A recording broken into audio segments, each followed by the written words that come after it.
उद्धव को वृंदावन भेज दिया था गोपिकाओं को समझाने के लिए कि आप ज्यादा ज्ञानी हैं, जाकर समझाइए।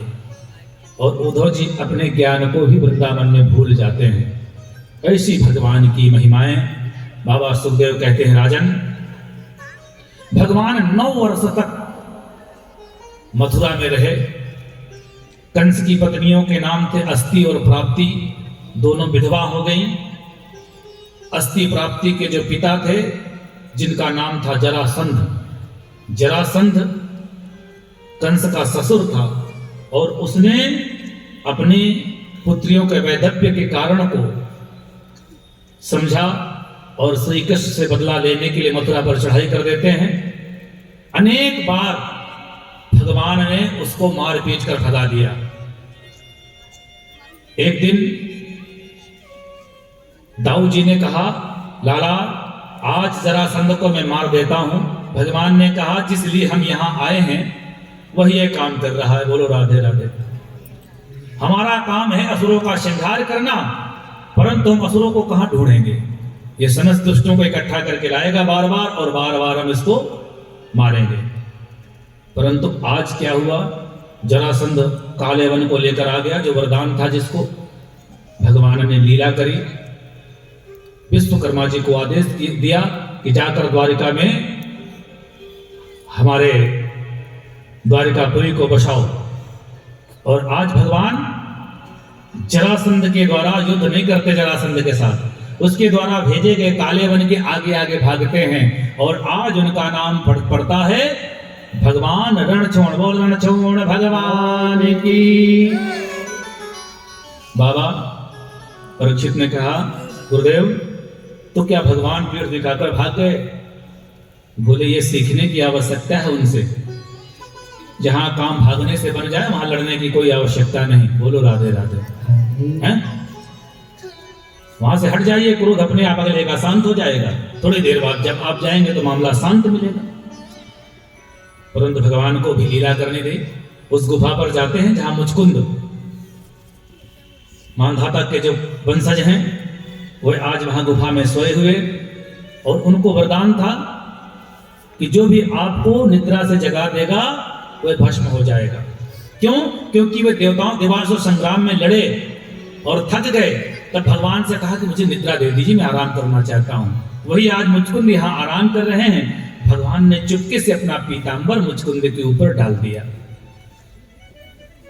काले वन आया, जोर से ठोकर मारी, मुझे वहां से दौड़ाकर यहां सो रहा है आराम से। और जैसे मुचकुंद ने आंखें खोली, काले वन जलकर भस्म हो गया।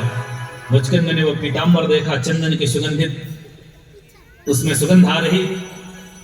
इधर उधर देखा और भगवान को प्रणाम किया। भगवान मेरे लिए आदेश। बोले, अब आप जाइए। और अब आपका उद्धार हुआ।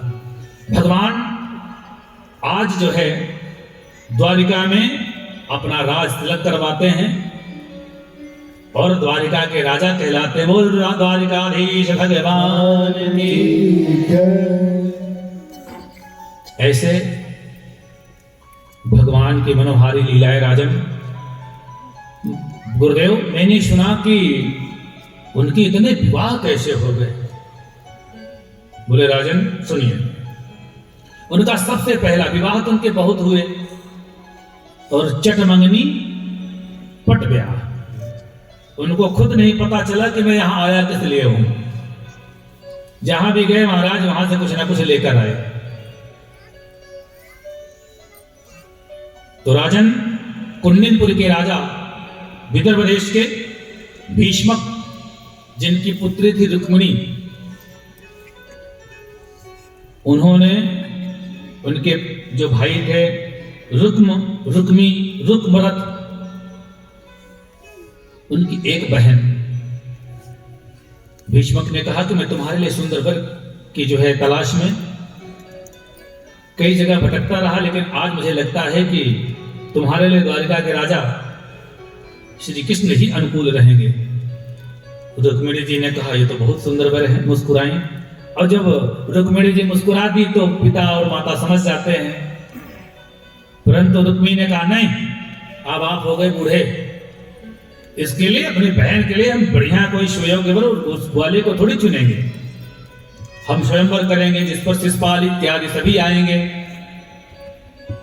इधर रुक्मिणी जी ने एक पत्र लिखकर पंडित जी को दे दिया और कहा कि आप जाकर द्वारिका में दे दीजिए, ताकि यदि मेरा शरीर जो है जीवित रखना है तो मुझे सिर्फ गोविंद के चरण ही चाहिए। अब पंडित जी आते हैं और संदेश क्या लिख दिया कि सुत्वा गुणान भवन सुंदर संवतांते। वह चिट्ठी पंडित जी ने लाकर गोविंद को दी।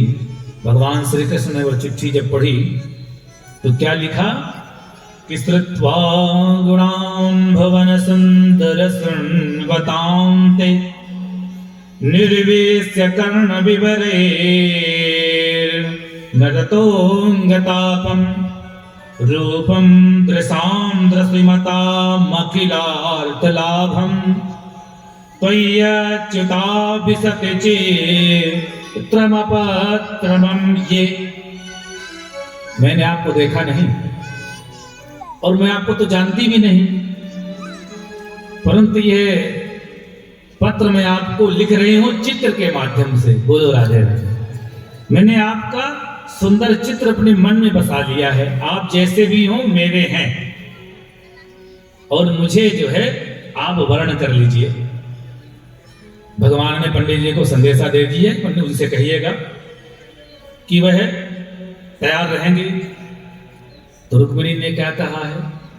तो पंडित जी ने कहा सरकार उन्होंने कहा है कि उनसे पूछ लीजिएगा।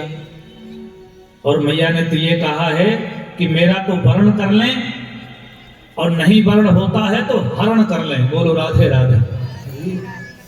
ये वर्ण नहीं हो पाता तो हरण कर ले जाएं। ठीक है, जाओ आप। पंडित जी गए, रुक्मिणी जी से कहा। रुक्मिणी जी ने कहा पंडित जी संदेश दिया है, उत्तर? बोले उत्तर तो उन्होंने यही कहा है कि चिंता ना करें। अरे बोले वो भी तो बस दोहरी बातें कर देते हैं, आएंगे कि नहीं आएंगे? बोले अब ये भी नहीं कहा उन्होंने कब आएंगे। बोले यहाँ तो स्वयंवर है कल, उनको तो चल देना चाहिए। रुक्मिणी जी इतनी आतुर हो रही हैं। अब रुक्मिणी जी जो है गौरी पूजा के लिए चलती हैं। आइए हम रुक्मिणी जी के साथ भी माँ जो है गौरी की पूजा करने के लिए माँ भगवती के मंदिर चलेंगी। और इधर भगवान श्री कृष्ण रथ पर आरूढ़ हो कुंडिनपुर की ओर जो है चल पड़े। और दाऊ जी ने जब कहा सैनिकों से कि कान्हा कहाँ गया, तो उन्होंने कहा सरकार पता नहीं, कुंडिनपुर से कोई पंडित जी आए थे। तो दाऊ जी समझ गए कि कुछ ना कुछ दाल में काला है। अपनी समस्त यदुवंशी सेना के साथ दाऊ जी जो है कृष्ण जी के पीछे। और इधर गौरा जी मंदिर में जाती हैं पूजा करने। जय गिरिवर जय राज किशोरी, राज किशोरी जय महेश मुख चंद्र चकोरी, जय महेश मुख चंद्र चकोरी। जय गिरिवर जय राज किशोरी, राज किशोरी जय महेश मुख चंद्र चकोरी, महेश मुख चंद्र चकोरी। जय गजवदन सदानन माता, जय गजवदन सदानन माता। जगति जननी दामिनी स्तुति गाता, जगति जननी दामिनी स्तुति गाता। जय गिरिवर जय राज किशोरी। आरती जलाकर पूजा करवा दीजिए माँ गौरी की। जय महेश मुख चंद्र चकोरी, जय महेश मुख चंद्र चकोरी। गौरी गौरी मैया की। और पंडित जी पूजा करवा रहे हैं वहाँ गौरी मैया पर माता रुक्मिणी का मन तो कृष्ण पर लगा हुआ है। और कृष्ण भगवान का रथ तो मंदिर के बाहर खड़ा है। बोल बाल कृष्ण लाल की। और जैसे ही रुक्मिणी जी आरती करके गौरी माता की माता से वरदान मांगती है, मैया मोए तो तू श्री कृष्ण रूपी वर दे दे।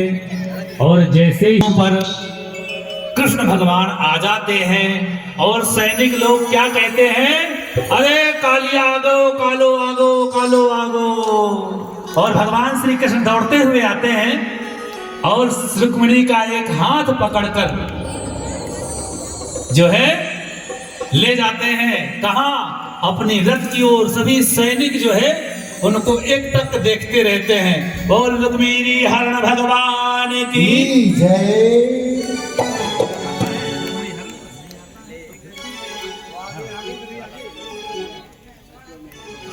और हाथ पकड़कर गोविंद दौड़ लगा देते हैं, एक बार परिक्रमा करके वापस आ जाओ।